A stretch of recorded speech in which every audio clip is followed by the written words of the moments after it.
Hey everyone, it's Mike Del Prete, and you're listening to Context, the podcast where I'm talking to industry leaders about what's changing and not changing in the world of real estate. Today, I have a very special guest, Carey Armstrong. Hi, Carey. Hi. We are going to do a deep dive on Redfin. Call it the Redfin Post-Mortem. So Carey and I have known each other for a little while now, and you know how it is when you just start talking to somebody and you get connected and you start talking and talking and talking and going deep. And we kept doing that with Redfin, and we thought, you know what, let's sit down for a couple hours and record as much as we possibly can about Redfin. The reason is, with Redfin's recent acquisition by Rocket, the chapter is kind of closed on the original Redfin story. We don't know what's going to happen going forward. But for right now, it seemed like a really great opportunity to take a moment and do a bit of a post-mortem on the business. So our goal in this conversation is to do an objective post-mortem and study and try to pull out lessons learned. Well, we're going to start out with a bit of a history lesson and do a deep dive into the various aspects of Redfin's business model, look at some of the key challenges the business faced, and then wrap up with some key learnings. Because I think there's a lot to learn and a lot to pull out of this. What am I missing, Carey? No, I think you hit it. That's what we're going to do. And Redfin's such a fun topic for everyone to talk about. I'm sure everyone will have different opinions, but we look forward to talking to all of you more about the topic too. And in preparation, on this podcast, we're clearly not going to be talking to any Redfin employees. We want to present a unbiased, objective view of this. But in leading to this, we did chat with a lot of industry folks. So this is not, we just kind of rolled in and are shooting our mouth off with opinions. This is very, as objective as we can possibly get. Yep. So I hope you enjoy. So kicking things off, Carey, kind of who are you and why are you here? Not just because we can't stop talking about Redfin. I've been in real estate since 2013 when I joined Zillow, and I was at Zillow for 7 years. I started in product management. I led product for their rentals business. And then I was the first head of M&A at Zillow, led the Trulia and .loop acquisitions and some divestitures that followed those. And then I moved into industry relations. I worked for Errol Samuelson, trying to replace the List Hub feed with MLS feeds. That was a big deal for Zillow. And then after that, I worked in Premier Agent. I led all of strategy and operations alongside Steve Capezza, who led sales. And I pushed the transition from leads going to agents' inboxes to instead scheduling tours on their behalf and saying, please show up at this home then, which was all about how can we, Zillow, do what Redfin does with employee agents. When we don't have employees, we have customer agents. And so have been a keen observer of Redfin for a very long time. After Zillow, I also founded a mortgage company. So I've hit every aspect of Redfin's business. Greg Schwartz and I co-founded Tomo in 2020, which is a digital mortgage company in 32 states right now. And so I've looked at them from lots of angles. Yeah, and Redfin is kind of the company that people want to keep talking about. What I noticed when I first entered the industry was a lot of focus was on Redfin. And if you're looking at the traditional incumbents, agents, brokers, they did not like that business, right? Because for 10, 15, 20 years, they've been kind of gunning after their business. So lots of thoughts and opinions. Definitely. Perhaps as many as about Zillow. Yeah, I think all of the tech companies that have come into real estate have attracted a lot of attention, especially because the thing that Redfin and Zillow have in common is they came in saying, we can do this better. And so, of course, everything they did got scrutinized, for better or worse. Yeah. Well, I mean, it reminds me of the iBuyers as well, Open Door, right? I think there's this lesson learned where if you're going to come in to disrupt, maybe don't announce it in skywriting and tell agents that they're the scum of the earth and the worst thing and overcharging. And, the fourth entity that did that is Compass. Yeah. You guys don't know how to build technology. No one has built good we are going to. And, that's been hard too. Maybe not quite as much as agents are the scum of the earth. Nobody's directly come out and said that, but it is definitely inferred. All right, so let's jump in. Let's consider this part one, a history of Redfin. Why don't you start, Carey? Because I think you've been in the industry longer than I have. So, yeah. That's funny. I didn't realize that. Yeah. So it's hard for people to remember how long Redfin's been around. Redfin was founded in 2002. This is crazy. And it was founded as a tech-powered discount brokerage by three guys in Seattle. And Glenn Kelman was not around when it was founded. He was brought in 2006. As the CEO. I think Greg Gottesman, who's a big Seattle VC, says he's responsible for hiring Glenn. And when Glenn came in, he said, nope, guys, this is the thing we should do is we should do employee agents. That was Glenn's signature move.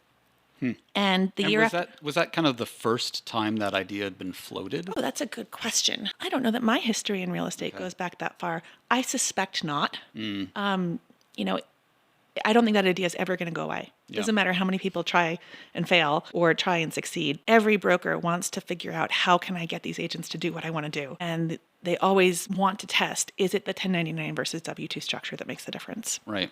Okay. So shortly after Glenn joined, they launched map-based search. And they actually beat Zillow to market with that. Listings on a map were on Redfin before they were on Zillow. And I think it's really interesting that they started at the same time. In fact, a little bit earlier, and yet the traffic positions ended up where they did. It's not because Redfin came later. It's actually because they competed differently. Well, why? I mean, let's just jump into that. Why? Traffic positions ended up differently. We're talking about a 10 to 15 year span. Totally. I think you could probably attribute some of it to very technical reasons, like Redfin was late to SEO, Redfin was late to TV advertising. I think you might be able to attribute some of it to brand. I think Redfin was generally perceived, at least by the consumers that Zillow talked to, as for power users, so people who are a little bit further down funnel. In fact, a lot of Zillow employees used it because they love real estate and are power users.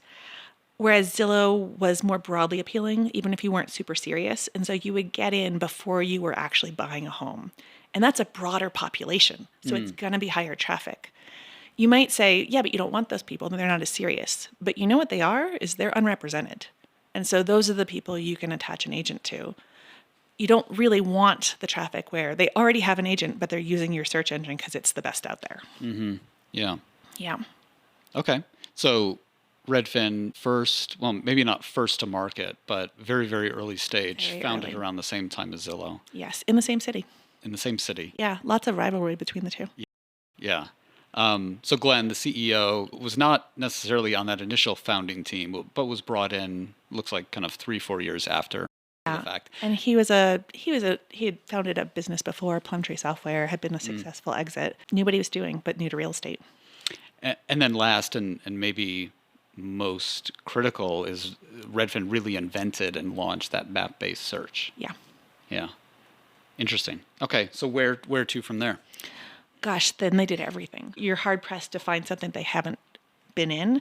I think they did some really interesting, innovative things around how can we let consumers basically have a push button, make magic happen experience on their website. Tours is one example, but I don't know if you remember Redfin Direct, you could make an offer on a listing, which was fascinating. Like, people feel that desire sometimes, but that I think didn't work out. I think they said the intent was too low, and you have to treat offers seriously, but they weren't always serious. But that's an interesting point. I mean, you just said, I don't know if you remember Redfin Direct. I don't. And honestly, like, there's, Redfin, So it's many. like Mad Libs, it's just Redfin blank. Yes, Redfin Direct, Redfin Canada. What did they even call their iBuyer business? Redfin Now.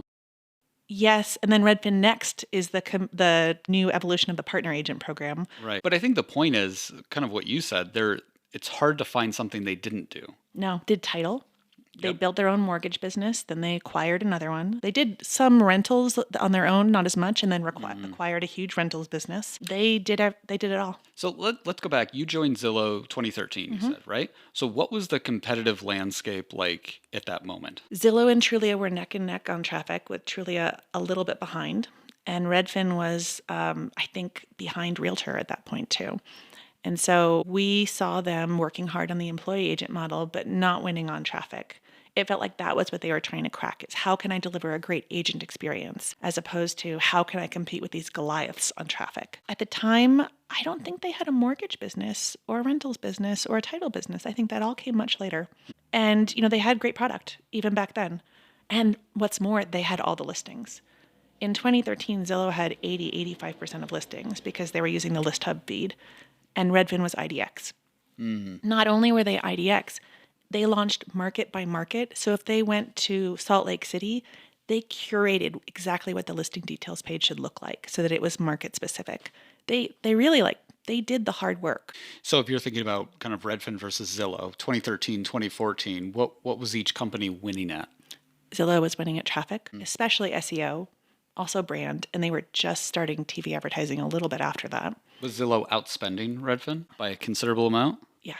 And why? At that point, did Zillow have more money in the bank? And if so, why? How? Zillow had gone public and Zillow was profitable and Premier Agent was generating cash. I think it was many, many years before Redfin came close. And at that point, let's just talk about the business models. So the Zillow business model, I mean, correct me if I'm wrong, traffic comes to website, people fill out form, turn into lead, and then Zillow monetizes that lead by selling it to a partner agent. Correct. That was the vast majority of the revenue. Right. There were other lines of business, but that was most of it. What about Redfin at that time? Redfin at that time, people come to the Redfin site, they fill out a form, Redfin routes that form to their employee, monetizes it only if it turns into a transaction. And then it's a very different monetization model. Has lots of fixed costs associated with running that transaction too. So much more asset heavy, not like an iBuyer, but Zillow was a media company. And Redfin, I mean, is a brokerage. Totally. Right. So the business model, Zillow was lead gen and selling those leads. Redfin was a brokerage model. We're getting the lead, we're getting the traffic, turning them into leads, qualifying them, and then pushing them to our agents. Exactly. And the work that I did in Premier Agent was trying to do as much of that as we could without becoming a brokerage. So we would get the leads. My call center of 500 people would qualify them. We would deliver them to the best agent, and then that agent would deliver the service. And then with the Flex program, they would give us a referral fee, which is a portion of their commissions, just like it is in a brokerage model. And so Zillow has moved to something that's a lot like what Redfin was doing, just without, I guess technically they are a broker, but are they really operating a real estate brokerage? We can have that debate. Yeah, that's another podcast. Yes. So if we think about the funnel, so back in that time, top of the funnel, much bigger for Zillow. Yes. And much bigger, I mean, I don't know, I'm guessing 3, 4x. Yes. Okay. But then in terms of funnel conversion, do you have any sense? Like maybe not the number, but... Yeah. So I'm pretty confident their conversion to tour... Redfin's conversion to tour, I would put money that it was substantially higher than Zillow's because they had more serious buyers. However, the thing everybody's always struggled with at Redfin is people go on the tour for that service and then they go work with a different agent. So conversion from tour to transaction, I don't know if it was better. It might not have been. It's easy right now looking back and making a judgment call, but if you can kind of go back in time, if you can imagine being back there, what was that competitive sense? Were you worried or thinking, oh my gosh, this employed agent model is going to kill us somehow, or that's the way to go? It was, we are winning on eyeballs, no question. Even with, a product that we all may not prefer, we are winning on eyeballs. But they are delivering a great customer experience. How can we do better? Was it a great customer experience? I think it's not perfect. Any agent, any brokerage has an imperfect experience, but they at least had, at that point, very strict standards for how their agents should support their clients. They had customer satisfaction surveys way before Zillow did. And Zillow brought all that stuff in to try to better manage its customers, effectively, its partners. But Redfin had it from the get-go. So that's 2013, 2014. Over the preceding 6 or 7 years, was Redfin unable to take that better customer experience and turn it into a better business model? It's a really good question. I think the traffic isn't the reason why. Traffic can't be the reason why, because if the model is good, it should have just succeeded at a smaller scale. That's how I feel. I think one issue is probably industry relations. We did get, the word has always been on the street that if you have a Redfin agent, you might not get your offer accepted because the other agents don't like the employee agent model. I don't know if that's true or not, but even in Seattle, people worry about that. Do you think it's true? Gosh, I like to think that our industry is better than that. Agents are meant to present every single offer, like that is required of them. Do they say something about the fact that this is, I hope not. I can tell you this, at Tomo, as the mortgage lender, I was on the other side of Redfin on many transactions. They were a delight to deal with. I would have chosen them as the counterparty any day of the week. So it certainly wasn't warranted if it was actually said. And then I think the other reason is, and I think this especially hurt them on listings, people always wonder, what am I giving up when I go with a lower commissioned agent and broker? We should drill into that because we haven't talked about the lower commission. Do you know the full history? You would have to really I mean, I use the Wayback Machine a little bit Yeah. in this research. It's not good enough to track how much they've changed their model on commission over time. Oof. I've had friends and family say, I want a list. Does Redfin have a lower commission rate? And I'm like, I don't even know. I got to go check because it changes all the time. Yeah. I think the general consensus is they wanted to do 1 to 1.5%, not 2.5 to 3 per side. And they have usually been there, but they have not found that it drove better volume. Yeah. And I think I can think of two things come up for me when I think about that. One is the idea of a rebate, Yep. right? So there was this rebate. Yep. If you actually try to describe to a buyer how a rebate works, I've literally seen YouTube videos of people with pens and whiteboards trying to explain it. And when it comes down to real estate, like the biggest, most important transaction of your life, people don't have to want to watch a YouTube video. Like you watch a YouTube video if you want to fix a boiler that's leaking or No. do drywall. You want to go look at houses? Yeah. So first off, I think this idea of a rebate is just simply too complicated. Especially a rebate on something that you're pretty sure is free. Right. Yeah, It's and this free. gets to Stitzer and all the things that followed that. Yeah. They were selling a lower price for something that people believe to be free. And that's really confusing. It is. And I mean, this is all psychology. And I feel like, maybe that's my bias, but everything always comes back to psychology in real estate, everything. Which leads into the second problem is if you're charging less, either on the buy or sell side, there's this idea of you get what you pay for. With the most. Like, oh, I'm sorry you need brain surgery. I know a really great discount brain surgeon you can talk to. You have to be really confident in your familiarity with the real estate market and with selling and the industry to believe it is worth me taking that risk. Yeah. I am, and I didn't list with Redfin 2 years ago. I sure thought about it, but I decided I don't want to have that worry after the fact. Yeah, and I have a friend who's listing with Redfin this week, and we had a long debate, and I left thinking, should I have? I still don't know.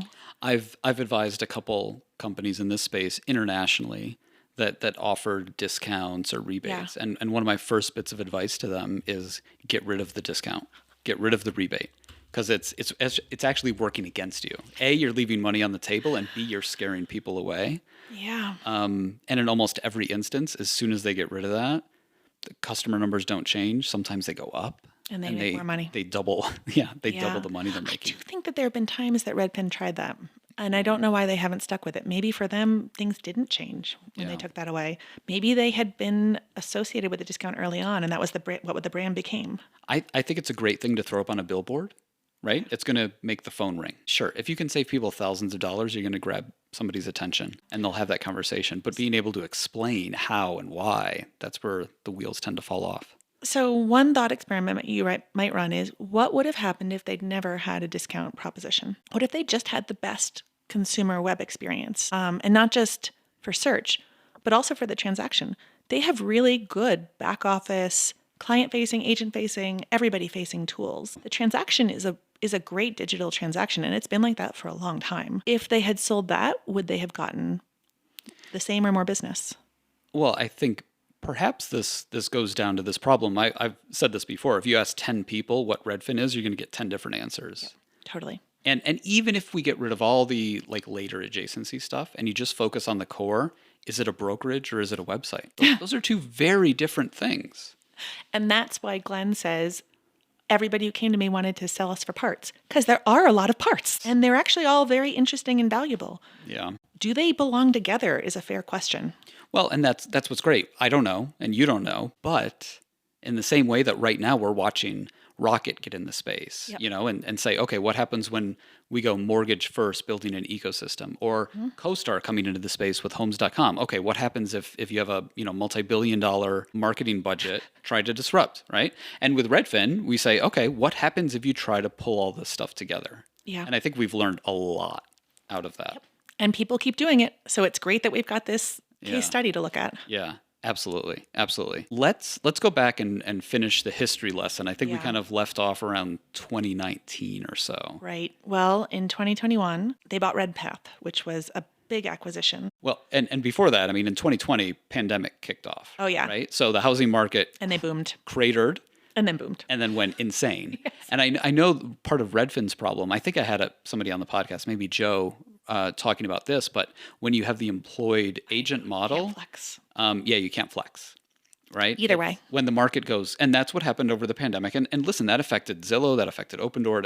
Redfin was not unique, but when the market craters and you have employed agents, you need to fire them as fast as you can. And then when the market goes up again, you need to hire them back. And this is the problem the mortgage industry has. In brokerage, we generally don't have that problem because of 1099s. Agents have that problem, but the brokerages don't. And it's all the challenges of brokerage plus the challenges of the mortgage model. Yeah. Very hard. So I guess I'm adding this because I think leading into 2020, 2021, there were massive shifts. And the other visual to imagine is Redfin's stock price. Mm-hmm.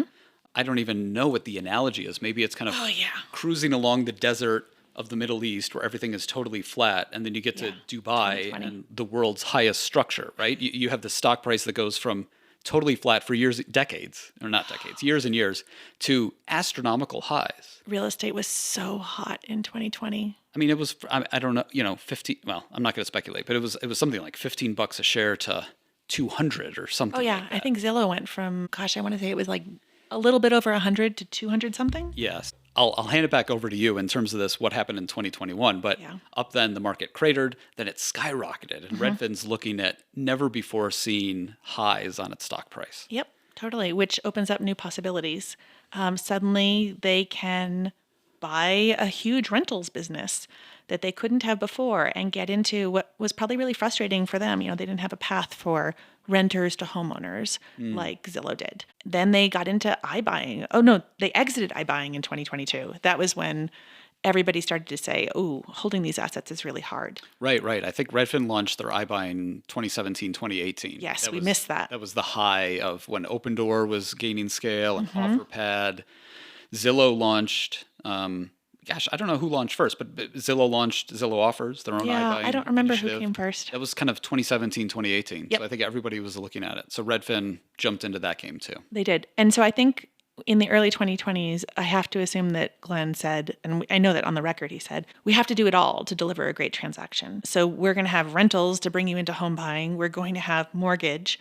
We're going to build a great mortgage product, and then we're going to buy another mortgage business. We're going to have title. You're not going to see any dips in your experience. We're going to have you all the way through, which is a beautiful vision. Beautiful vision. Yes. Incredibly difficult to execute. I think they did a reasonable job, but boy, it costs a lot of money and it takes a lot of investment. And I'm not sure that they're a very small company to do as much as they did. Well, take Zillow. Zillow's not executing on all of that stuff, but just with mortgage. I mean, Zillow bought a mortgage company, MLOA, Mortgage Lenders of America, back in 2017. Yep. It's 2025 right now. Gosh, it's been that long. Yeah. And I mean, whatever, there's been starts and stops and leadership changes. Who knows, right? I don't know. But Zillow, a company magnitudes larger than Redfin, So much more cash. just on one area, is still working at it. They're focused on how do we attach mortgage leads. They're not even focused on how do we build a great mortgage company. And Redfin first built a great mortgage company and then bought a great mortgage company when they were a tiny fraction of Zillow. Yeah. So, okay. So we're in 2021, 2022. Redfin acquires RentPath. I want to say that was around 600 million. It was enormous. And Yeah. RentPath had been on the market for a very long time. Really? I remember them being on the market, being shopped around when I was in rentals at Zillow, I left in 2014. And so it was a mystery to me when I heard this news. Why? And the funny thing about RentPath is it was on multifamily rental listings. But multifamily means 50 plus units. That was a business. CoStar was trying to acquire them, and that got Oh, that's right. I forgot shot about down. that. Yes. But it had been on the block before that. Yeah. And I think if I recall correctly, they also had substantial debt load. Yeah. I don't know about the debt load, but I do know that acquisition I believe it was all cash, right? So Wow. it wasn't a stock deal where things are like super cheap, My goodness. right? If you look at Redfin's cash and debt during that time period, that's when their debt skyrocketed over $1 billion, and their cash pile went up, right? But then they spent it, and they spent $600 million on RentPath, and then I want to say another like 130, 140 million when they bought Bay Equity Home Loans, a Yep. mortgage company. And the challenge with that one is, of course, they bought it right before rates Horrible timing. spiked. Couldn't have been worse. Yeah, and that's, you don't know that in the moment. It's very easy in retrospect, but Yeah. yeah. So during Shopping spree. well, yeah. Housing market's going crazy. Everybody's stock price is going up. Yeah, Redfin takes the opportunity to go on a bit of a very expensive shopping spree, which again, looking back, you can say, okay, they got a rentals business, a mortgage business, probably expensively purchased. Yes. And now they have a lot of debt. And I don't know that either of those businesses delivered for them what they wanted it to. Yeah, I don't know either. You can look at their P&L and you can actually see which businesses make money. And I mean, for the most part, since then they've not made money. Yeah. Which is it's not a judgment call on the business or the business model. It's simply they're taking resources away. And if you have a lot of debt and not a lot of cash, and the core business is not generating cash, and you've acquired these other two businesses that are not generating cash, that puts some pressure on. When, as what happened in 2022, and since then, the market has gone down quite a bit. Gosh. We also know that the value prop of these businesses was meant to be attached in some cases. Like the idea that you could bring a renter through, that's something that is very hard to do. Well, I was going to ask when you mentioned that, like Zillow, I mean, that I understand the words that you're saying, but is that a real thing? There's no features that really do that. I think the idea is the eyeballs are on your site. They notice the other inventory and they start exploring. Maybe your saved search is mostly rentals, and then you look at something else and you start getting for sale listings sprinkled in. And the dream has always been to talk about monthly payments. Your monthly payment is $2,000 for this rental. It could be $2,000 for this purchased property. But I don't think anyone's executed that effectively. I mean, you were at Zillow, you were on rentals, and you're a premier agent. Is that what you just described? Was that kind of a real thing? I think the eyeball effect is real. The thing I'll say though, acquiring RentPath, I don't think that really brought in a lot of rental eyeballs. The traffic was not that high. And if it's only multifamily listings, that's the minority of rental listings. Right. Right. And it's also the commoditized rental listings that are on every single internet listing site. Yeah. Okay. So to finish up the history lesson, that kind of basically brings us to today. Yes. Redfin exited their iBuying business, and the main business lines kind of leading up to that Rocket acquisition would be Redfin's a brokerage. They are a website, and they do sell leads through the website. There is a partner agent program. Yep. It's a smaller component, but it is there. And I think there's always been a tension at Redfin. How many of our leads do we allocate to our employees versus to the partners? What's the different profitability look like? What's our mission? Are our partners just for overage, or is that a way that we should be making money? Right. So brokerage, website, mortgage, and rentals. Those are Title too, but I think that's always been very small. Yeah. I mean, I'd say the four that I listed are kind of the big ones, and that's how the P&L is broken out. There's a lot of other stuff Yep, totally in agree. there as well. But those are the big ones. And again, leading up to that Rocket acquisition, what was going on? You mentioned it before, but Redfin launched Redfin Next. Yep. Which would be, I mean, it's the shift away from the employed agent model. It really is. It really is. I mean, it's basically saying that we are not just going to be partner agents who get referrals. We are going to be like a traditional brokerage where you can come in and get a normal split and also have access to all of our tools, which is, I mean, that's a nice value prop. I think the big thing I wonder about Redfin is, what if that consumer site and all those agent tools had been available to only 1099 agents for the entire time? What would that have been like? Would they be a brokerage among the other traditional brokerages today? Would they be Compass effectively, only slightly different flavor? And I think I sort of expected that at that point they would be moving in that direction. Maybe it was too late.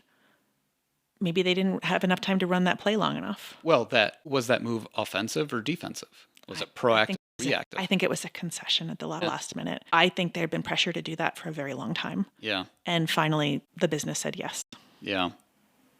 And okay.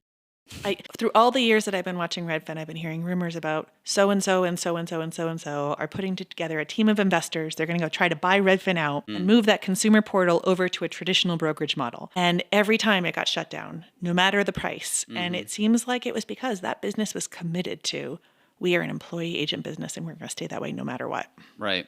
Well, there was this forcing function, which was cash in the bank. And that was something that, maybe over the past 12 to 18 months, I've been reporting on and talking more and more about. It's very simple. You just have cash in the bank and you have debt. And then you think about, and you think about, is the business generating cash? Not is it getting a loan, but is the core business, right? I've talked about this on stage, net cash from operating activities. Is that number? Yeah. Not from selling your leftover iBuyer houses, but just net cash from core operating. Is that generating or losing cash? And for the most part, it was losing money. Cash was anywhere between $1 and $200 million, like cash in the bank, and debt was anywhere between $800 million and $1 billion. And, we talk about the great consumer experience they delivered with the website and the agent tools. That's a lot of OpEx. I mean, a traditional brokerage is very low margin. They have discounted commission, and then they carry the weight of that engineering team for all of that product too. That's a very hard business to make profitable. Yeah. Well, and that's what we saw. Yep. All right, so that's the history lesson. Anything you want to add in or anything we missed? No, I think we covered a lot. Okay, sweet. Well, I think in maybe a traditional podcast, this is where we'd have a break from our advertiser, but we don't have any advertisers, and this is completely unbiased and just two people talking. So we should just launch into part 2. Okay, let's do it. All right, so the next part here is this business model deep dive, where we want to take the opportunity to kind of go into, not everything, because there's a lot, and that would be exhaustive and exhausting, but maybe some of the bigger ones, and just kind of dive a little bit deeper and almost give them a grade at the end, right? What did it kind of meet expectations, or did it overperform or underperform? Yeah. Because I think out of that'll be really great for setting a foundation for later on when we talk about key learnings. Yeah. Sound fair? Let's start with the consumer site. All right, yeah, go for it. A great strength, definitely outperformed. Some key advantages always have being IDX based and having MLS feeds. Great design, very powerful, localized, good user experience. The only thing I could think of to quibble with here is, it did attract later stage buyers who may already have been represented, versus catching people really early in their journey. But it has been great. I also think that, and this isn't about the consumer site, on the opportunity side here, late to SEO and maybe room to improve on branding. And then I think the things that were differentiated about it, like being able to tour, became commoditized when Zillow was able to add them. I think Realtor may have even found a way to add that. And then it stopped feeling like quite as much of a special site. I mean, if you go back, back a number of years when you were at Zillow. So I agree. I think the Redfin product outperformed. That's the thing that seems to be near unanimous in the industry and with consumers. I love Redfin. I love the website. Everybody. Right? Why did it stay like that? Why did Zillow, with all of its power, resources, teams, not kind of reach parity with the Redfin product? How was the Redfin product able to maintain that lead for so many years? It's a fantastic question. Gosh, well, we think it's a great product for our own uses, but we're in the industry. We're not necessarily the people who are coming in to dream about buying a home and then getting an agent. If your measure of success is what produced the best results in terms of lead flow and transactions that result from that, perhaps it actually isn't the better product. Interesting. I used to work at a real estate portal overseas, and since then I've done a lot of research, a lot of studying of real estate portals, and a little bit depressingly is that the user experience doesn't matter a whole lot. What consumers really want is access to all the inventory. Consumers want a lot of things. And let's also remember that we may prefer Redfin. It's just not that different from Zillow. There's not that much of it. I mean, have you ever been forced to do effectively like a blind taste test where you try to pick out which portal was which with the colors changed? Oh, interesting. It's very difficult. I would say it's probably because of IDX display requirements. There's only so much you can do with listing inventory on the web because of the IDX rules. Zillow wasn't IDX, but they still got forced into that box by the brokers and feeds that they got. So I think maybe the difference was just marginal. Yeah. Maybe it wasn't enough to really drive traffic one way or the other. Well, I think you bring up a great point. There's the difference in the user experience. And Redfin seems to have outperformed in that sense. Yeah. But there's a difference in the business model, right? If we take this, and this is something we'll talk about throughout this entire postmortem, is the general profitability or cash generating ability of Redfin as a business, the business model. It's just not there. Did it make some money? Yes, but in general, it lost a lot more money than it made. So having a fantastic website didn't really move the needle. What if you had coupled Zillow's business model to Redfin's portal? What would have happened? Which would have done better over time? Right. Yeah. Well, we don't know, and we won't know. And here's another hypothesis I have. So tell me if you think I'm right or wrong on this one. But in terms of Redfin's consumer site, it's better, quote unquote, better. That matters less and less over time. So back in like 2015, big deal. Right? Oh. It's a big deal. To find all the listings, you had to go to Redfin. But say in last year, 2024, Redfin has a better website. Does that actually matter that much? It doesn't. I don't think it matters to where you get your agent, which is where the money flows from. Yeah, you can work with any agent in America and use the Redfin website. It doesn't necessarily produce the revenue. And the other thing we've learned is that, and again, I've published research on this, portal traffic is a non-zero sum game, meaning there's not a fixed kind of denominator here that is just the total traffic. People will visit more than one website just to see because they want the listings. They still believe that some websites have more listings than others. Yeah. We spent decades training them that was the case because it was. And Yeah. I think people have not caught on that it's no longer true. Right. So if that's true, which it is, right? People look at more than one website. Then the fact that you have a quote unquote better website doesn't really matter. That's fair. You need to capture that late lead. And I would say that the value of a lead has gone down over time, right? There's so many more leads than there are transactions every year. I mean, in pure economic terms, I think it's actually worth more. Maybe, I don't know if we adjust it for inflation, but as home price goes up and commissions don't fall substantially, I think the value of a lead is higher now than it was when I was at Zillow. The value of a closed lead. But they convert better now. But there's there's 100 plus million leads generated every year, and there's only 4 million transactions. Everybody's generating. Is it that much? I mean, it was of leads. Think about, on mortgage websites and everything like that. Yeah, there's the variety. I mean, PPC leads. That's very true. I don't know. I think when you think about a constant consumer experience, I think the value's gone up with home prices. Okay. And as these websites and the teams that work buyer agent leads in particular have gotten better at converting them. Okay. All right. So Redfin's consumer site overperform. Yes, for sure. And then we have the brokerage. Yeah, it's tough. I mean, the brokerage, that's the agent model that recently transitioned less employed to more 1099. Yeah. I mean, I think you got to say it underperformed. I think it's hard not to conclude that is one of the key reasons for the outcome that we saw.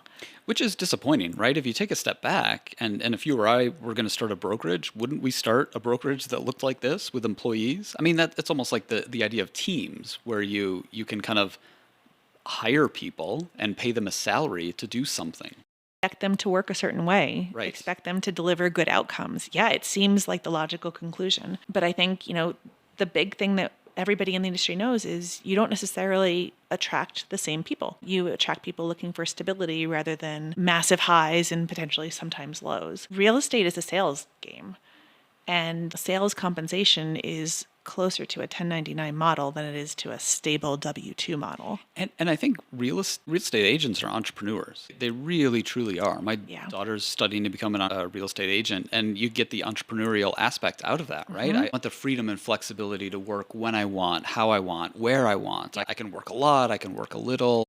And to be willing to work late hours because you didn't work in the morning, and you don't get that with an employee's life. Right. So I think that's something that perhaps people forget from time to time is real estate agents really, truly are entrepreneurs. And if you look at, some of the greats in the industry and Keller Williams, their messaging out there, it's totally right. It's all about building a personal legacy and supporting your family and all these great entrepreneurial attributes. And the thing that people gravitate toward is you as the agent. The referrals come to you. I don't know how often the brand gets referrals in the same way that we see agents getting referrals. Right. No, but no, brand agnostic. No, especially if you've got a brand that's a discount brand, and maybe it's very challenging. Yeah. So with all that being said, the idea of taking those entrepreneurs and making them employees, ugh, that's tough. Like, yeah, there's, a million and a half real estate agents. Sure, you can get some of them that want the stability of a full-time job. I get that, but that really runs against the grain, I think, of the standard model. I mean, it almost feels like we're looking at, it's after the fall of the Soviet Union, and we're saying capitalism won over communism. Not exactly the case. These are all capitalist businesses, but this assured outcome that you have of being an employee not being sufficiently motivating, I think, has to have been a factor. And do you think that was a negative factor for Redfin as well? The fact that all of their agents, they're not motivated as entrepreneurs, right? They're just, effectively collecting a paycheck. They're not desperate to make sure that they get to the next transaction the same way that most agents are, which is haunting for agents. Gosh, can you imagine if you weren't sure when your next paycheck was going to come, how hard you would bust your butt to make sure it, and the lumpiness of that is so difficult, but so motivating for people in the business. And it's tough to get that, because if you look at average productivity per agents, Redfin is great. Like, their numbers are very, very, very high. And that's... But who else is in that average is people who do no transactions and are barely in real estate, or do some transactions for friends and family when they happen. I think if you compared them to the agent level productivity to, a Sotheby's agent at a company owned operation, it might not look as good. Yeah. Yeah. But there is that power of centralizing a lot of transactions to a smaller number of people. Yeah. And so they work, the thing I hear about the Redfin agent productivity numbers is, it doesn't include this and it doesn't include that. Right. This industry Lots of TCs. Yeah. This industry is so good at pointing out why things shouldn't be counted. Yes. And yeah, so there's a lot of TCs, transaction coordinators, people that they'll pay $20 an hour to open doors. Touring agents. All of that. But saying, like, it strikes me as so hilarious to say, like, but they're included in that, It's like, I think that's fair. If the agents, is that like 30% of the job? But that's the model. I guess the point is that, like, that's the model. They've gotten transaction coordinators, they've done this, and they kind of centralize. It's the same way that a team will centralize all the transactions in the primary leader of that. That's very fair. And yet teams make lots of cash, and this model didn't. So maybe the thing for us to be doing would not be transactions per agent, but transactions for the total real estate team labor expenses. That would be interesting to look at. It's effectively, is the transaction gross margin profitable? Yeah. Yeah. At the end of the day, when you add up all the corporate overhead and the marketing, it's not profitable. And we have that. Yeah. So the employed agents, we're saying, kind of underperformed. Yep, definitely. Which is too bad. Just on a personal basis. It'd be nice to see different models succeed here. Do you think that we will see a business emerge with that model in the future and do better? A binary question. It's hard to say, like, no, we'll never see it again, but I think we'll see more swings at it. It's difficult. Yeah, we'll see more swings at it, probably from people outside the industry who don't know enough. And maybe they'll listen to this podcast and think, oh, yeah, but Redfin got it wrong. They didn't have enough capital and they tried to do too many things. Agree. Yeah, I think, the power of the entrepreneur and trying new ideas, that's the American way. We will see more people try this. We will. But I think the scales are continually getting weighted against that seeding. And you have to wonder what's going to make it change going forward. I think some people might posit AI. Yeah, I know. Not yet. Not today, for sure. Yeah. But think about every Y Combinator batch that has a real estate startup in it.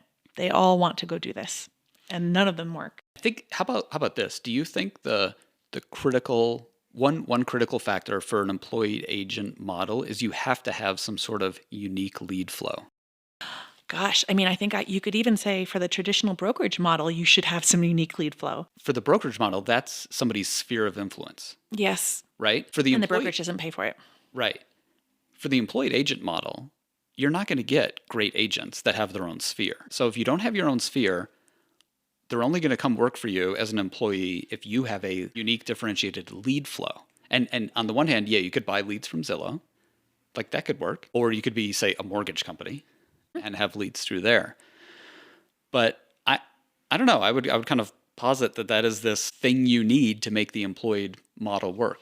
I can't think of an agent who has Sphere who would accept an employed role. I don't know why they would do it. Right. So if this model works and we see more employees, there has to be some sort of guaranteed lead flow. Interesting. Which kind of limits the options. Okay. Well, I'm glad we figured all that out. Shall we move on to mortgage? Yeah. What's next? You want to talk about mortgage? So mortgage, gosh, such a big opportunity, such big investment for Redfin. Really big ambitions around digitizing the mortgage. Well, and they acquired a big mortgage company, Bay Equity, in 21 or 22. But what happened before that? They built a mortgage company, and it was actually a really good mortgage company that closed on time, had great customer satisfaction, but they never pushed attach. What do they do? It simply coexisted. The Redfin agents weren't even required to make Redfin Mortgage one of the 3 lenders that they suggested.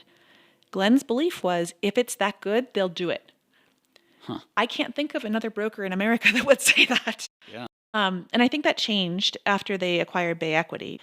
It's really easy for agents to say, why don't you use our mortgage? Oh, because they don't have this, they don't have that, they don't do this. And I think that Bay Equity was meant to say, okay, great, like we'll go buy a big one, then you'll use them. And all the same quibbles existed. I mean, actually, different quibbles. And my understanding is that at that point, Redfin said, we spent more than $100 million in this company. You are going to be suggesting them. And they made it on the suggestion list, but it's not like the kind of attach that you see driven by programs like Flex.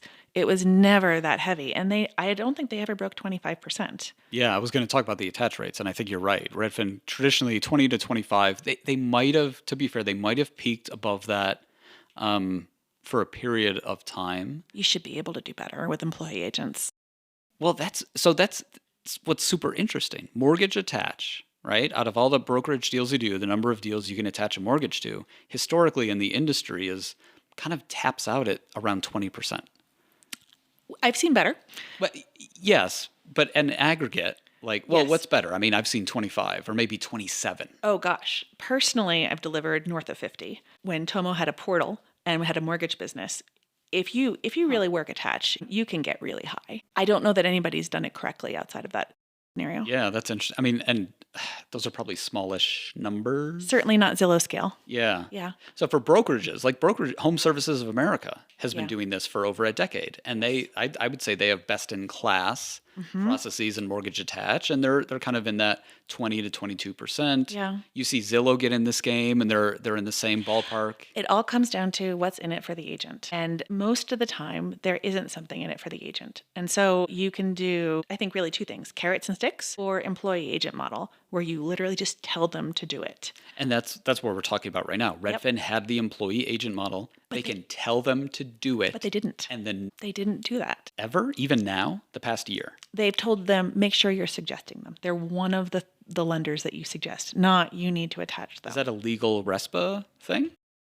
Zillow certainly tells their flex partners that they and I don't know, is there a CFPB left in this industry? Last person out, turn the lights off. Yeah. It's fine. Many lead providers go heavier on mortgage attach than Redfin did with its own employee agents. What I've been told is the number one thing that agents want is they want the deal to close. Totally. And you know what? Getting punted over to XYZ call center, that you've never really talked to or don't Bay have a Equity was relationship? not call center LOs. I mean, that's highly compensated LOs who really know how to work agent relationships. It's interesting that transition didn't actually do the trick. Well, if you're a top performing agent here in Boulder, you have a relationship with mortgage. Have a local relationship. Right. Even if the underwriting's done in India. And maybe it's 1 or 2 people and you've known them for years. You've closed a number of deals with them. You trust them. You trust them to close the deal. Is it about the lowest rate? Not necessarily. You just know that they are a good person and they will close the deal and they're not going to screw you over. So someone coming in like Redfin, Zillow, anybody and saying, hey, Carey, I know you've got a great relationship, for 15 years with this person down the street. Very hard to disrupt. I want to introduce you to Hector. He's based in our call center in Cincinnati. He's great. You're gonna love him. Please use him instead. Like there's no benefit for you, Carey. There's only potential downside and risk. Yep. Right? And I think that's fundamentally why this doesn't work. Or it does work, but it's a grind.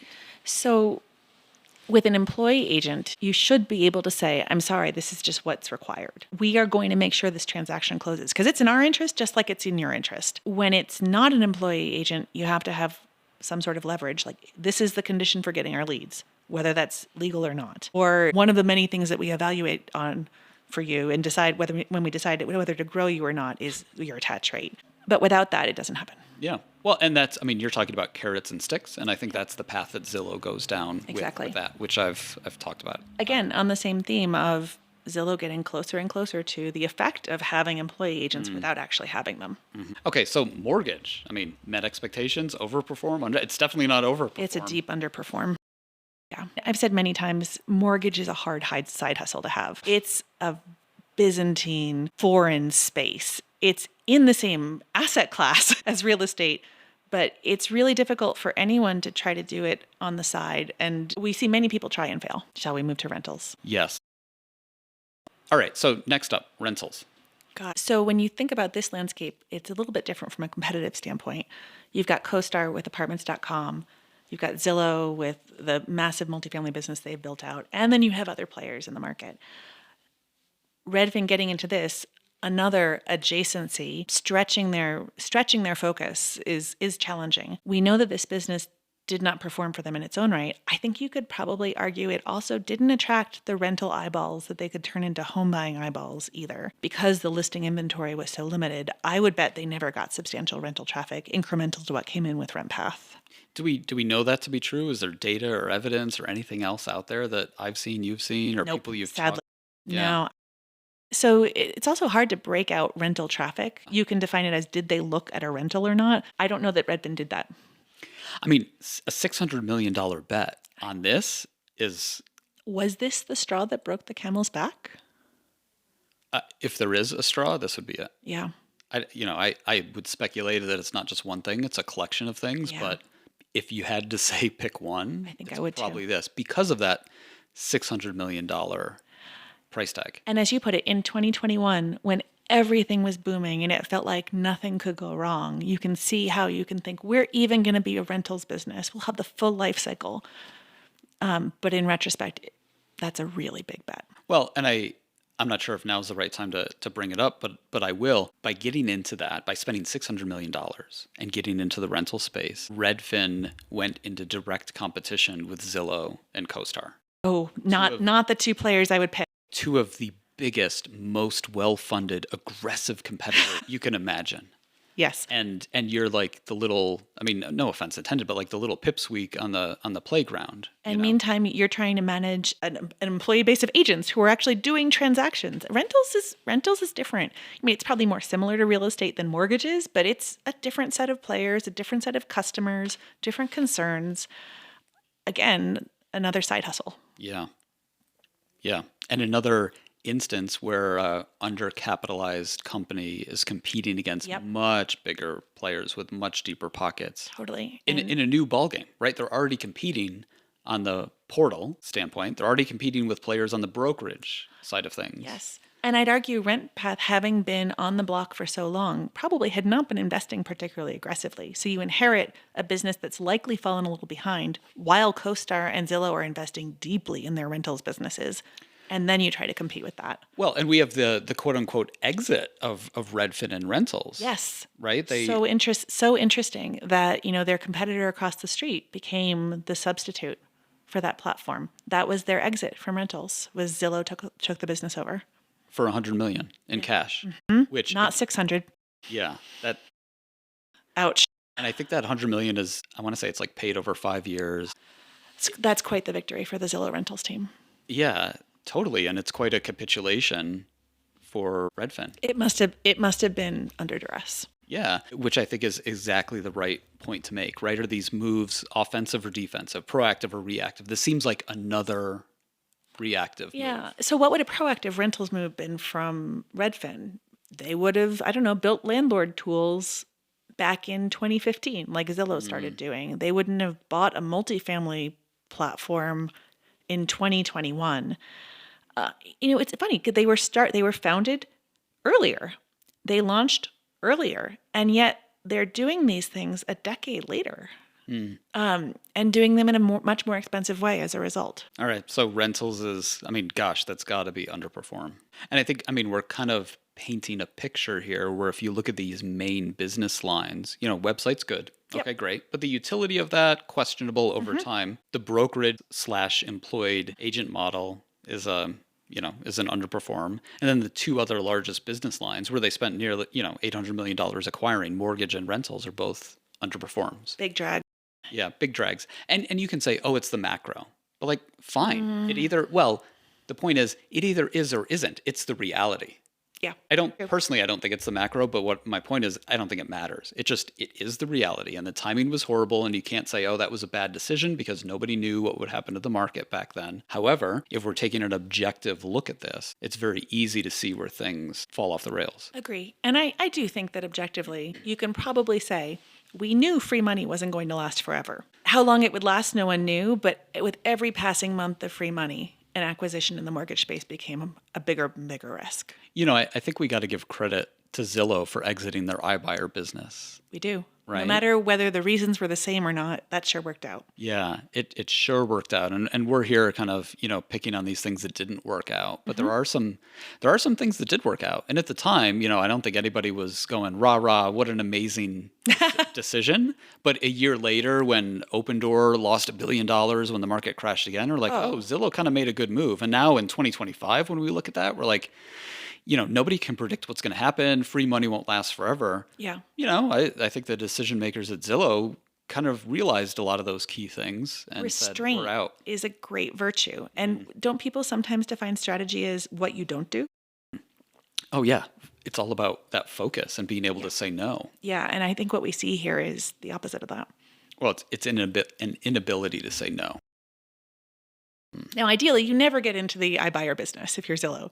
But recognizing it's not going to work, we have to get out of it, even if it's going to incur substantial cost, big churn for employees. You have to applaud that. Yeah. Yep. Are there any other Redfin businesses we want to dip into? I mean, we've talked about kind of their agent tools and the pricing aspect, but I think we hit the four big ones. I agree. I like to think about what would happen if their agent tools were sold as a SaaS offering, as a platform. That'd be interesting. Like, there is real value in those, but it's not a standalone business. Yeah, and I think the value of that in 2025 is close to nil, right? There's so many tools out there. But how many integrated platforms are there? That's interesting. Yeah. I think most brokerages are looking for an integrated platform of tools and struggling to cobble it together from the offerings that are out there. So is that a benefit to Rocket? Yeah, I think it really could be. Now, the question is, if they're going to be using partner agents instead of employee agents, will they be on the tools? I mean, the best they can do is give them the option, right? Because all the partner agents are going to have their own tools that they use. And then the question becomes, what performs better? Yeah. Yeah. And when you think about my platform versus the platform you're already on, is it worth asking somebody to use someone different? Actually, I don't think it is what platform performs better. That's a rational question. And I think we've learned that real estate agents, it's the people, make irrational decisions. They're going to make a decision on, are they using Follow Up Boss? Do they like Zillow? Do they not like Zillow? Do they like the people there? I mean more, Rocket will be in a position to say, if this team performs better without using our tools, we're not going to force them to use our tools. Yeah. Well, I don't think they could. If they're using partner teams, can force them to use anything. Can Zillow? They can highly encourage them. Carrots and sticks. Yes. The carrots are sometimes hard to refuse. Yeah. Yeah. King making in a town will make you switch tool platforms. Yeah. All right. Well, that's the business model deep dive. All right. Next up, part 3 on the Redfin Post-Mortem, key issues and challenges. So a little bit of a different angle than going through the business model, but kind of pulling out these pertinent points that we talk about. Well, gosh, we talked about the fact that they are as old as Zillow. Map-based search came around the same time, but the trajectory was really different. I think one other really important thing to point out is they went public much, much later. They kept raising venture money for, I think it was like 5 or 6 years after Zillow went public. Why? Do you have any idea why? It's hard to know from the outside, but I have to assume that they weren't profitable. Zillow made a big push to get to profitability before it IPO'd, and Redfin wasn't there. I think the question is, why didn't they push for profitability, or were they just not able to? And then I would ask, if they weren't able to, why didn't things about their business change at that point? Should that have raised questions like, can you run an employee agent model with the huge OpEx of a consumer site and still be profitable? And maybe it was tempting to say, well, we're going to attach lots of mortgage and title. And gosh, if I had a dime for every broker who told me we're going to get to profitability through attach, I'd be a very rich woman. But I've also heard, that profit, it was mission driven more than it was profit driven, which in some ways is a beautiful thing. But we are going to deliver a great consumer experience and the profit will come. And it never did. Interesting. Do you think Redfin not IPOing for years after Zillow limited its access to cash to reinvest in the business? Two things. Number one, didn't have the same cash to invest in the business. But number two, venture capital's a dangerous thing. To just keep getting to raise money and keep spending literally other people's money, I don't know that that's good for your business. How so? I mean, think about the startups that have raised tons and tons of money. I think we learned from the 2020s that sometimes that's not healthy. Doesn't have the best effect on business decision making. Do you think there's some sort of level of helpful accountability that comes from being public? Certainly. Yeah. Certainly is. Yeah. So Zillow had that. They did. 4 or 5 years earlier. And still was able to make really big investments, partially because the founders still controlled. They were still super majority shares, but they did have to speak to the market. Yeah. Okay. So Redfin definitely, what I'm hearing is Redfin definitely faced challenges around profitability. For sure. And you can measure profitability however you want, gross profit, EBITDA, adjusted EBITDA, whatever. Stock-based comp is not what sank them. Right. Right. It's kind of the core operating model of those big businesses. Yep. Just wasn't, I don't know. Is it fair to say it just didn't work? From an economic standpoint, it does seem that way. Yeah, from an economic standpoint. And that's over, call it kind of 10 years, at least 10 years. But I think 10 years is a fair amount of time. Agree.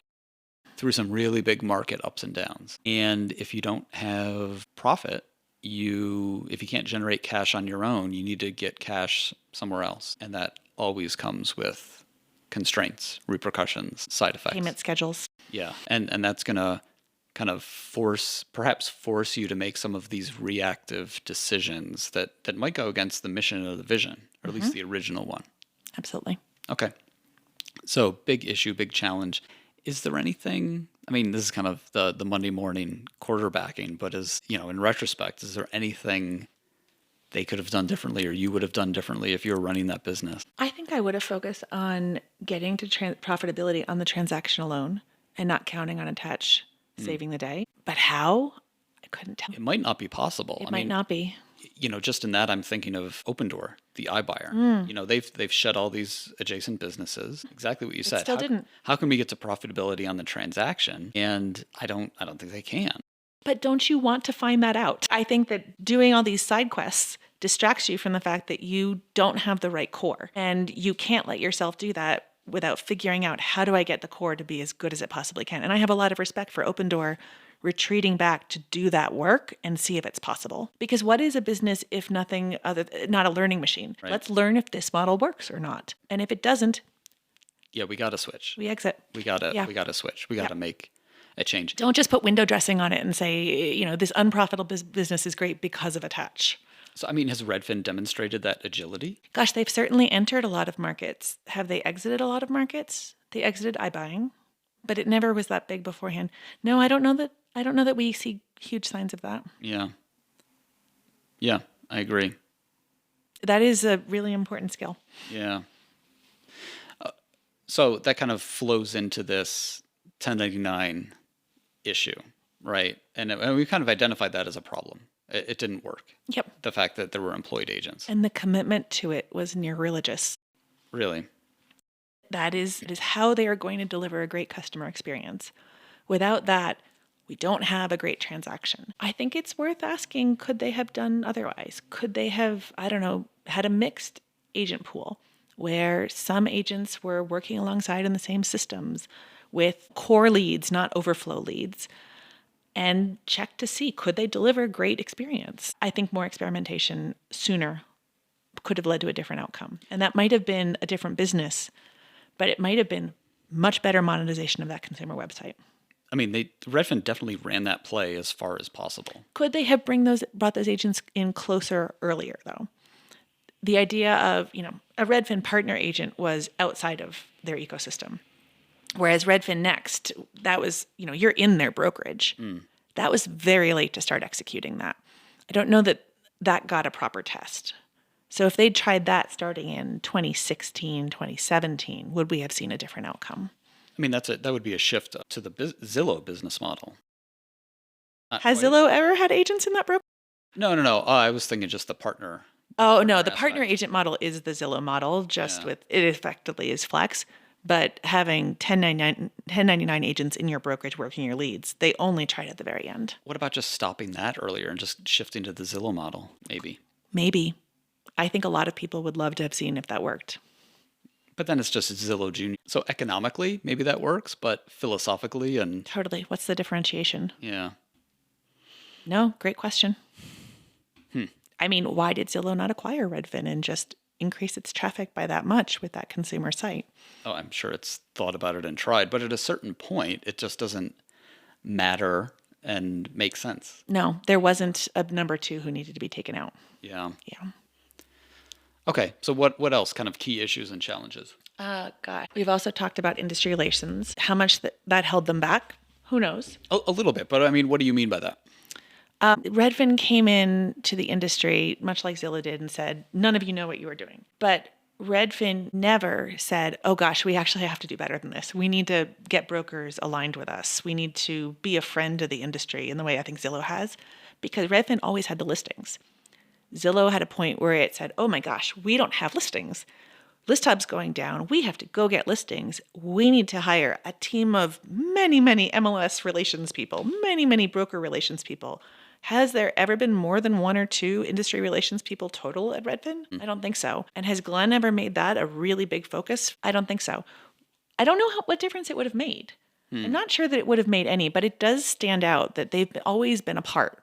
They've never been with the industry in the same way that other brokerages have been. That's interesting. That's interesting now that you say that. I mean, if we're comparing it to Zillow, right? There's agents that love and hate Zillow, and there's agents that love and hate Redfin. Actually, but Are that's there? the thing. I don't think there's agents that love Redfin. Are there agents who hate Redfin? And what do they hate it for? The buyer agent form? I would say the past 20 years of Discounts. discounts Yeah, I agree. and all the hyperbole that surrounds that. But what we don't have are agents who love it because they made a lot of money on it, because that partner agent network has never been big. Yeah. No, there's Redfin employees who love the business because of the mission. Yeah. So who are the fans of Redfin in the industry? Very few. And in That's fact, not I think easy. there's a lot of people that just want that business to fail Yeah, I think you're right. because of the discounts. Every chance, whether it's, when you put 3 offers on the table, which one do you push forward to God knows what other things? But I think, Carey, it's because of the discount. Yeah, I agree. I know we've said that, but I want to underline that. It's not because, they don't like Redfin's website or they No. don't like leadership or they don't like any other business practice. It's actually as simple as they offered a discount or a rebate. So let's put a really fine point on that. It's because of the threat to commissions. Yeah. Yep. Agree. If you have someone coming out, if you're a lawyer and a competitive lawyer comes up and says, lawyers overcharge you and they don't know what they're doing, I'm going to do exactly what they do for half the price. What do you think's going to happen? Right? You're really pissed. Yeah. And you don't say beautiful things about them. And it never goes away. You will carry that grudge to your grave. So maybe you can argue it would have been hard for Redfin to do better on industry relations. Structurally, they were not set up to make friends with the industry. And this is something maybe, we could probably unpack this in the key learnings, but this is not just a Redfin problem. Redfin is an example of this problem that keeps happening over and over again when you have people from outside the industry coming in. Open Door did the exact same thing. Purple Bricks in the UK, their TV commercials were anti-agent. So when you come out against agents, it almost never works. And it almost always comes back to bite you.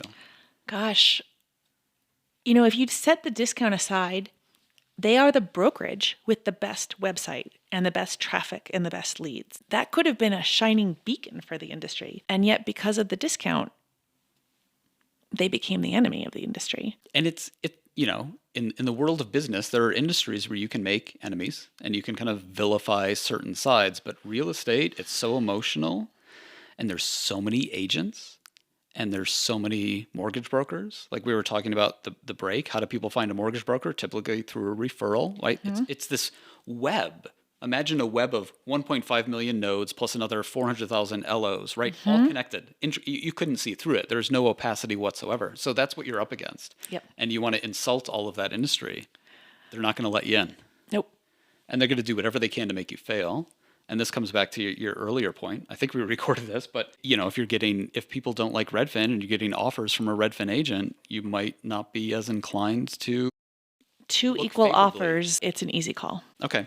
Super interesting. All right. So what else? What about kind of the, we talked about this before, but the acquisitions.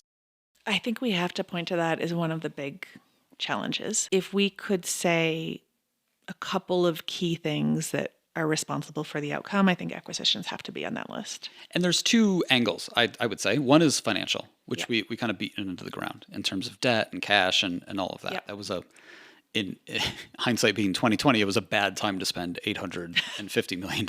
However, I think the other areas is focus. Were they in a position to be diversifying when the core business was not yet performing? Did it make sense to enter adjacent markets? Right. For Zillow to buy a mortgage company when they had billions in cash, no one questioned that. And yet for Redfin to do otherwise I think focus is a real issue here. It's distracting. And I think it's compounding, right? If you have one business and another business, it's not 2 units of energy to think about that. It's 3. It really is 1 + 1 = 3. And the challenges of a mortgage business are the ones that you're talking about at your executive meeting. This is crazy. Right. So you end up talking to, And it wasn't just one mortgage, it was 2, mortgage and rentals, in addition to all the other smaller stuff. So there's definitely a focus issue and distraction. And if you're a leadership team, now you have new people, new processes, whole new businesses to get into, which it shouldn't be ignored. And actually, I was thinking about this on my recent trip to Europe and coming back. And, what have I learned from all these podcast episodes with leaders? This idea of focus just keeps coming up. And I've not had this theme of, from successful leaders, I haven't had a theme of, do more. Just bite off more, bite off more, bite off more. Everybody is saying do less, do less, do less. We got to focus. Like Damien at Realtor.com, one of the first things he did was partner with Zillow on the rentals business. How do you reconcile that with the fact that everyone is saying, got to have a unified transaction? It's such a great thing to tell investors and Wall Street, this unified transaction. Yep. I'm not sure when this will all publish, but I chatted with Varun at Rocket, and he talked about that end-to-end ecosystem. It sounds great to investors, and it also sounds great to every single person you talk to. It sounds great to. Why wouldn't you? It's like having a Roku set-top box. It's just one thing. I have one remote, and then I get access to all the streaming stuff and all of that. Absolutely, but this isn't the time to really dive into that, but is it going to work? Do consumers care? There's a lot that is yet to be figured out. You've got a different hours-long podcast on that topic, I think. I don't know that I want to do that, but I think now, as I've talked about these different power moves, where we are right now in 2025, it's this idea of the end-to-end ecosystem. And 2 of the biggest players in real estate, Rocket and Zillow, are going there with all of their energy, all of their focus, and billions of dollars. Very different positions to do that from than Redfin's. Very, very different. Yeah, Redfin couldn't invest the money to be able to do that. So whether you think it's a good idea or not, or whatever the past has told us, well, now it's happening, and 2 of the biggest players are going to do it. So we're going to see what happens. And there's going to be lessons learned out of that for sure. And the other critical thing with the end-to-end ecosystem play is different than portal traffic. It's not non-zero sum. It's zero-sum game. So if Rocket is building an ecosystem, every transaction they capture, search, brokerage, mortgage, is one less transaction that filters through to everybody else, right? It's a good way to, you're right. You can launch another port, like Homes.com launched, and it has not, it's got a lot of traffic. It has not affected the traffic of any other portals because people will visit more than one portal. But people can't get do 2 more mortgages. than one transactions. You rarely do 2 mortgages on one home. Right. So the way, yeah, like if you're not in an ecosystem, you're just going to get less of this. The bigger that Zillow and Rocket get at the top of the funnel, capturing more and more, and it doesn't need to be a doubling or a tripling of the business. Just a couple here, a couple there. Yeah. Every mortgage that Zillow Home Loans has captured over the past 2 years has been one mortgage that does not flow down to everybody else, and that adds up. Okay. Sorry, and then if we're talking about acquisitions and focus, the last thing I want to talk about again is who Redfin is by making these acquisitions, who they're competing with. So, Redfin as a website was competing with Zillow. That's tough. They're very clearly an underdog. Now they buy a rentals business, and they're again competing with Zillow. And with now, an underdog. Yeah, as an underdog, and competing against CoStar as an underdog. And then they acquire a mortgage business, and they're competing against Rocket as an underdog, every other mortgage company. An incredibly fragmented space. Yeah. Yeah. And now, they're doing that. So there's, compete where you can win is something I say all the time. You got to think about a company's resources and how can you apply maximum effort at this critical point. It's all about focus. And you have this, with these acquisitions, you have this situation where the focus is no longer there. You're spread very, very thin. It's like the butter on the toast. I mean, so incredibly thin. And acquisitions are hard, period. Even when they're all in one business. Right. But to tend to the needs of a mortgage company that you've acquired, where the business is mostly not coming from Redfin, it's coming from other agents who are now wondering, gosh, why am I using a Redfin mortgage effectively? You can't do that and fix your core business and fix a rentals business. That's hard. Right. And, it just strikes me right now, it's not my intent to critique Redfin or throw shade at decisions that were made. Like, I get it. I'm not in the ring. We're sitting here literally in armchairs. Very easy. Yeah, it's very easy to do that. But again, that's not the focus. And I hope that, if we ran a transcript of this through some sort of AI thing, you would get a lot of objective language and not a lot of opinions. I think the point is absolutely full credit to Redfin and all the other businesses we've mentioned for giving it a go and trying it, and not just sitting back on the status quo, but for trying these things. But we are at a point where the page is turned, the chapter is changed, and we can look back on it and learn. So, like, if the American way is, trying things out and giving it a go, I think it's equally learning from that stuff. And if nobody's going to take a moment and just pause and say, okay, listen, objectively, what can we learn from this? And how do we build from that? Like, this industry, we're never going to move. We're never going to iterate. We're never going to go anywhere. Couldn't agree more. Okay, fantastic. Anything else on the key issues and challenges we want to bring up? The only other question, and I'm no expert in this area, is Redfin marketing. I think the word on the street has always been that Redfin was weaker on marketing, didn't win in SEO against Zillow and Trulia, very late to the game on TV advertising. Was the brand ever as powerful and emotive as Zillow's was? I don't think so. Was that a lack of resource? Was it just simply dollars, or was it the actual marketing message? I couldn't tell you. Certainly they spent less and they spent it later, but I don't know if that was what did it. Yeah. I mean, to be fair, I don't think I've seen a Redfin commercial. Oh, they're not that different from the Zillow commercials. They made a good try at it, but the airwaves had been saturated by Zillow by that point. Interesting. And you mentioned SEO. I mean, that's a very technical aspect. It made a really big difference in the early portal wars and who got to be the known national portal first. Yeah. Trulia was in the lead, and Zillow came out and said, we are going to beat them at SEO, and invested heavily to do so. I mean, the entire company was focused on it. I think Zillow's talked really publicly about that. I don't know that the same ever happened at Redfin. And SEO made portals in the early days. Interesting. And when they invest in it, what does that actually look like? Is that content marketing, or is that hiring engineers? Well, in the Zillow's case and everyone else's case, it's a combination of the content and the engineering. There's technical things that you do with your actual website, but you also have to have unique content that would actually cause you to rank. What are we missing if we're thinking about key issues and challenges? What haven't we talked about? Macro? I mean, everybody had the same macro. And they were in business a long time. Yeah. Saw many cycles. I can't really think of anything else. Actually, I mean, maybe here's another challenge, and it is related to macro, but not the macroeconomic environment, the macro competitive environment. So the amount of venture capital poured into this space really, really accelerated exponentially from kind of 2015 on until it totally dried up. So what happens then? Expectations change. Expectations rise. suddenly you have all of these new well-funded startups like the iBuyers, right? And they're getting press and they're going to be on, industry conference stages and people and Wall Street's talking about them. And, new brokerage models like Compass and EXP really changing. This wasn't a stagnant industry. This was an industry that was feeling an unprecedented amount of venture capital coming in to support these new models.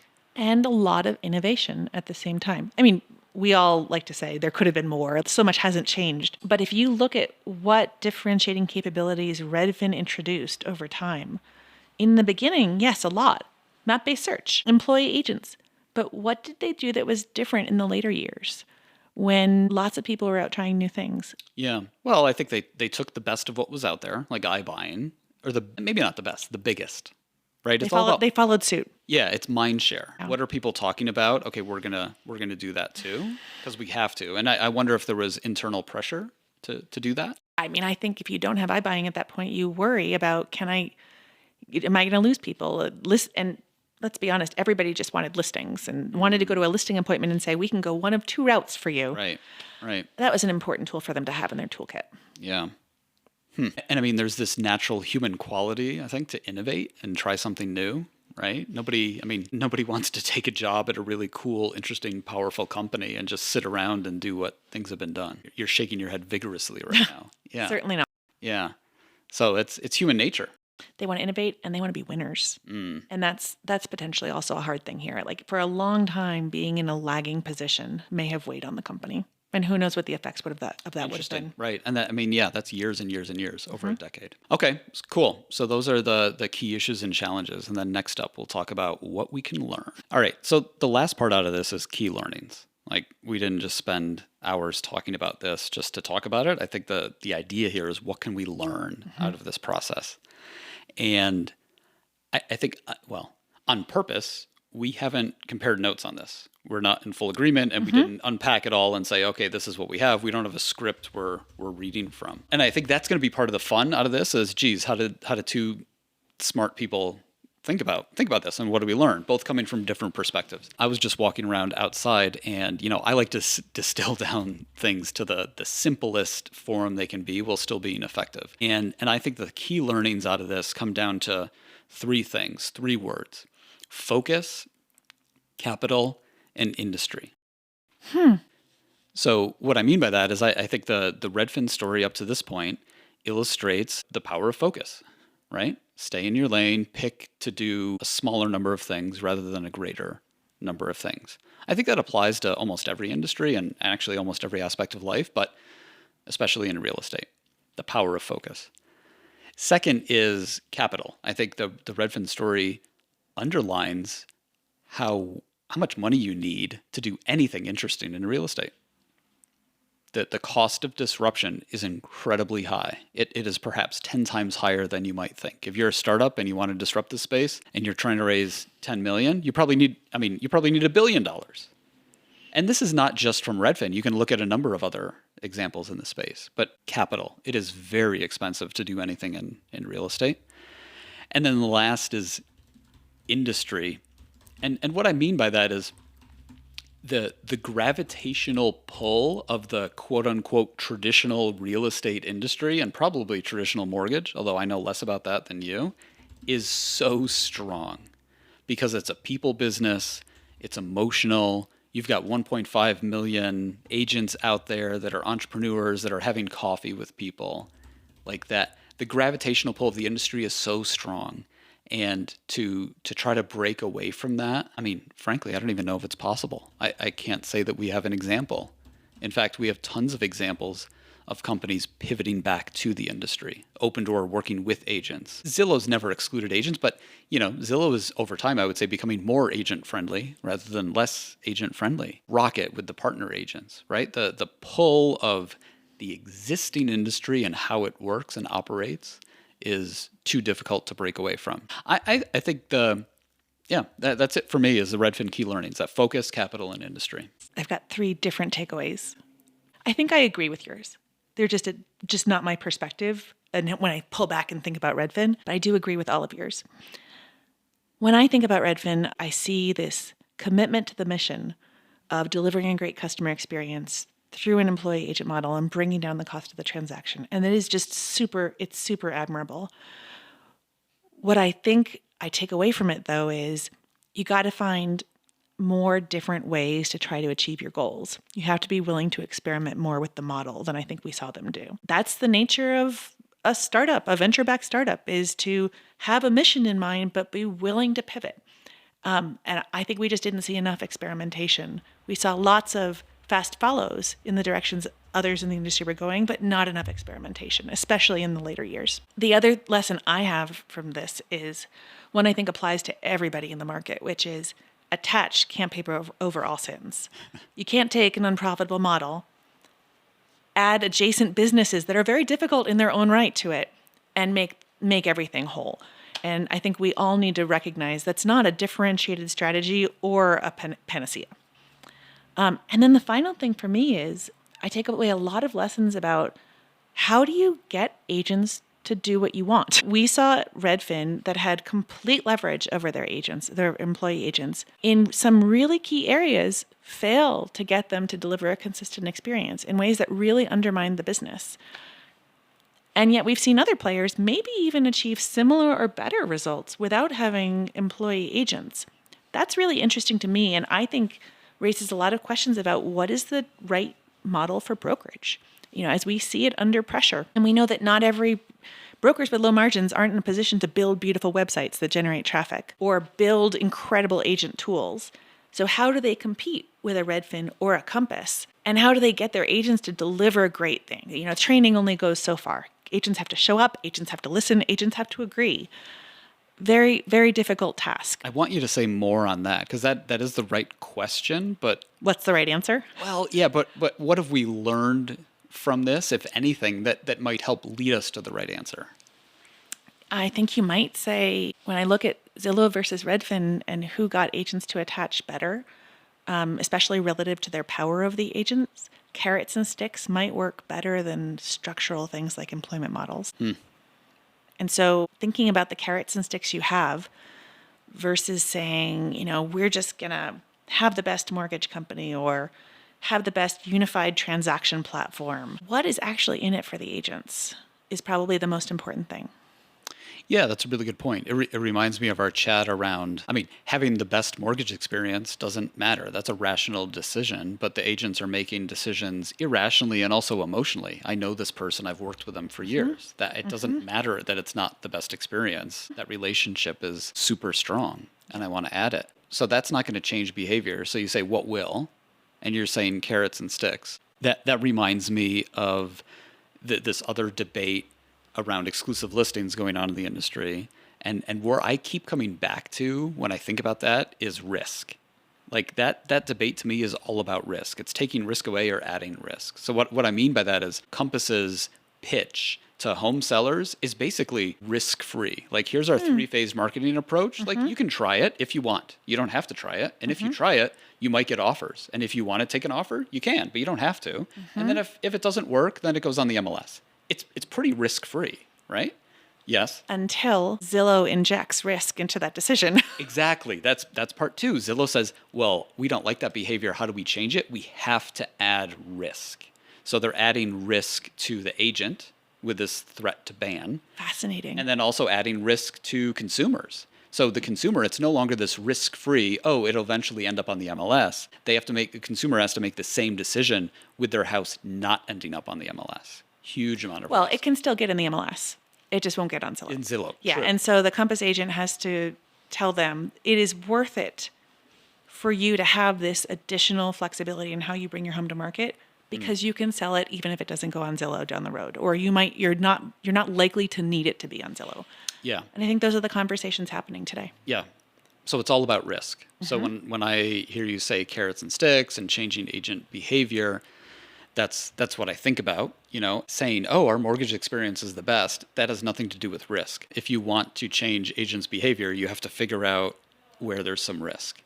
And you can add risk by saying, if we're talking about carrots and sticks, It's about lead flow. If you have lead flow that you're giving to agents, if you don't perform, you will not get any more leads. I can't believe we can say those things out loud because they are so verboten in RESPA, and yet that's how businesses are operating these days. Yeah. And I mean, I get it from both sides. Like, I get it. You know, I understand a little bit about why RESPA was put in place and like totally fine. However, I can see the other side where it's getting in the way of actually providing a really great bundled solution that's going to be good for people. I think the challenge is also that we're all playing by different rules, which again comes down to risk. But you know, it's we literally have people saying we can't do this because RESPA says we can't, and we have people saying we've decided we're going to do it anyway. Yeah, we're going to take the risk because the ROI is there. There's bigger chance of a bigger Or they benefit. know something the others don't. I'm not sure. It's really hard to say. And there's no one left at the CFPB to ask. Right. Okay. So in terms of agent behavior, that's the right question. How do we get agents to change behavior? We don't know what the answer is. And it all presumes that the broker has the right answer for how the agent should behave. And maybe it's the team who does. It depends on the model. Depends what the brokerage is really there for. One of your first lesson learned was about this mission-driven culture. Yeah. Right? The question I have for you is that mission actually achievable? Because Redfin's not the only one. You know, now Rocket's doing it, and I have a feeling if we look through the past press releases of companies like Zillow and Opendoor, we're going to see the same thing. Real estate transactions are too expensive. We want to bring the cost down. But I have a feeling that when push comes to shove, those companies want to push the costs down, but then keep the savings for themselves. Push the cost down enough to gain share and achieve pricing power. Nobody's bringing the cost down. Maybe Rocket will.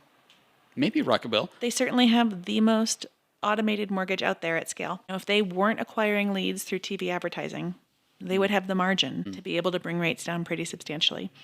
If they did that and it was coupled with a discount brokerage, that could be a much more affordable real estate transaction. Yeah, and they have the scale to do it.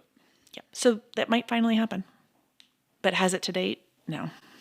But companies have said, they've tried. It's a great pro-consumer.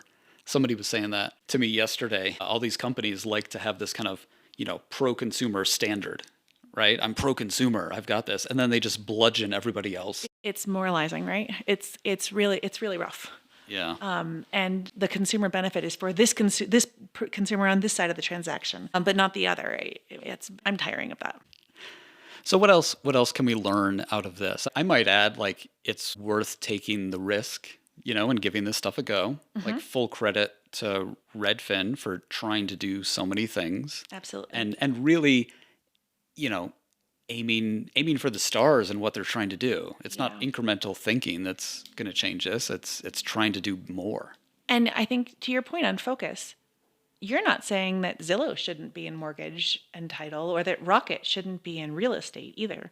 You're saying make sure you have the resources to execute effectively. And I think what we're saying is the position from which Redfin expanded and extended was not strong enough. Yeah, and I think what people might miss around focus and resource allocation is it's non-linear, right? If you have X amount of resources and you're doing one thing and you suddenly go to two things, it's not X divided by 2. No, it's more than that. It's like X divided by 3. And then if you go to 3 things, it's X divided by 6. Like, it's this exponential kind of distraction creep that comes into the business. I totally agree. And the thing is, when you're doing 3 things, one of those is always the most important to you and the other 2 suffer. And I think it's always worth challenging yourself and saying, wouldn't it be better if I just did the first one that much better? Yeah. And didn't do the third one? I had a former role at an overseas public multi-billion-dollar big organization. My role was head of strategy, right? It's thinking about new things to do. I spent 100% of my time looking for investments, acquisitions, looking over corporate strategy, right? It's all about these new things that we're going to do.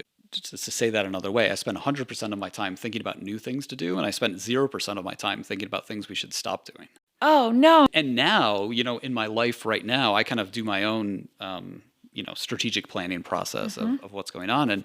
And I try to spend just as much time thinking about things I want to stop doing as I do new things. That's great. And why doesn't every company? I mean, maybe they do, maybe some do, but I think every company should have a formal process of where they're going through that. And that could be at every part of the organization, from, let's get out of mortgage, to the individual contributor who's Yeah. like, what do you want to stop doing? I'm like, I hate these Monday morning meetings. They are useless. Or, can I stop sending this email, or can we stop doing this? Like, they can be little things or big things.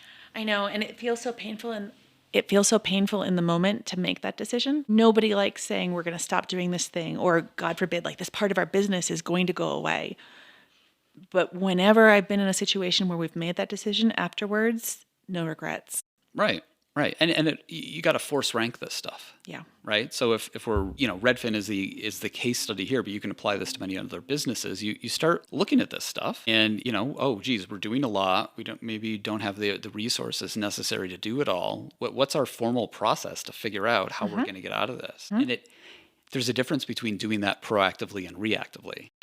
It just runs so contrary to the interests of all the people in the organization who represent that business, and nobody wants to say the tough things to them. I don't think we should be in your business anymore. I mean, the nature of a large organization is to advocate for your things. This brings up another possibly key learning here is having outsider perspective, right? I mean, I don't know. I will simply say I don't know, but for this particular situation with Redfin, but you can imagine a company that just drinks its own Kool-Aid, is very insular, there's strong personalities, we know best, and that company just doesn't have enough outside perspective, that should be coming from a board. Yep. To challenge this thinking. Lots of very long-term employees, lots of homegrown talent, not a ton of turnover in the executive ranks. I think that's an interesting point. At Redfin, you're saying? Yeah. Yeah, again, I don't know, and I don't know if that's what's happening here or not, but what we're talking about is, it illustrates how important that is. That's a really good point. Having someone come in and being like, what are you going to, like, hello, you're doing way too much. Like, what are you going to stop? That's really interesting. Another learning that pops into my mind is around velocity of change. Like games in this industry are not won and lost fast. And I'm thinking especially on the losing side, they're lost really, really slowly. And you're saying Redfin making a bet on discount brokerage, for example, and raising a bunch of money. We didn't see the outcome of that for a very long time. Yeah, we're talking decade plus. And in the meantime, everyone had to make a decision. Do I follow suit or not? And I remember people saying, well, but they just don't see, look, their listing share is so low. Their transaction share is so low. It can't be working. Yeah. But they kept at it. Yeah. Yeah. I don't know. There's something interesting about velocity. We've been talking about this history, and we're talking about Zillow and Redfin over the span of 20 years. Yeah. That's a very long time. Gosh. And it feels fast today because we're talking about 20 years compressed into 2 hours. But in the moment, it's probably like agonizingly slow. And it feels like nothing is changing. So you can look around and everything looks the same and it looks fine. You're like, it's not too different than last week. It's not too different than last year. We're doing okay. Very true. But when you take that broader perspective and you're looking at these themes and trends, you're like, yeah, it's not changing much on a day-to-day or, month-to-month or even year-to-year basis. But gosh, over 10 years.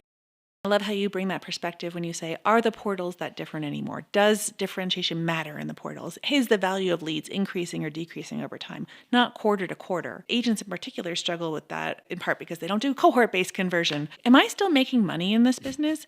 Is this model still the right model for me? Should I be shifting to a different, I think that does require pulling back just like you talked about. I think going forward, there's going to be more examples of change looking like this. And I don't mean more startups doing a Redfin model, but I think more companies that are maybe losing slowly that can't keep it up. I think you're right. There's going to be some sort of forcing function. Especially if the market doesn't turn anytime soon. Probably won't. Well, who knows? I don't want to Don't speculate. buy or sell based on Mike's advice here.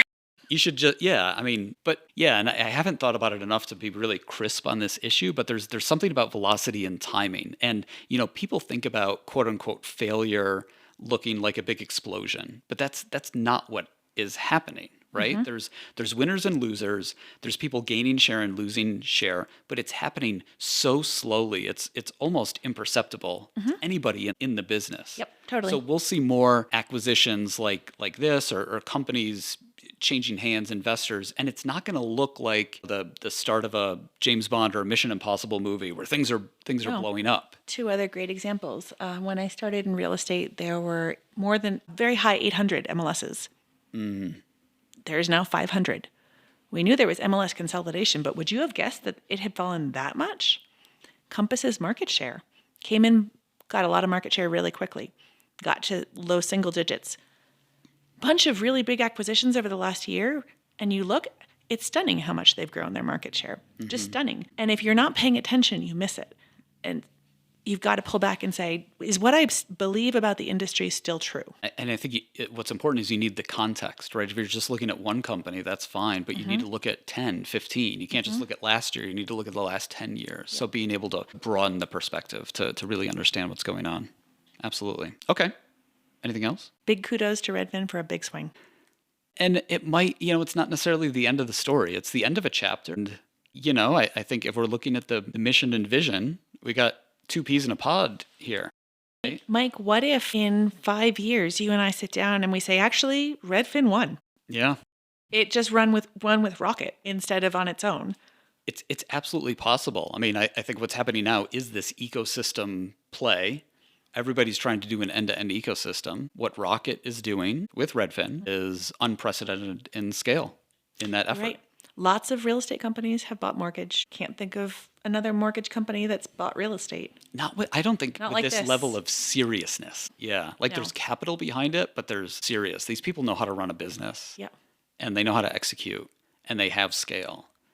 So, I think people speculating that it's going to be transformational and exponential are probably overshooting the mark, but it doesn't have to be transformational and exponential to succeed. This can be a grind, and Rocket can grind it out, and everybody's going to be racing to catch up. We'll see. Maybe we'll do another one on that. 5 years. Okay, it's a date.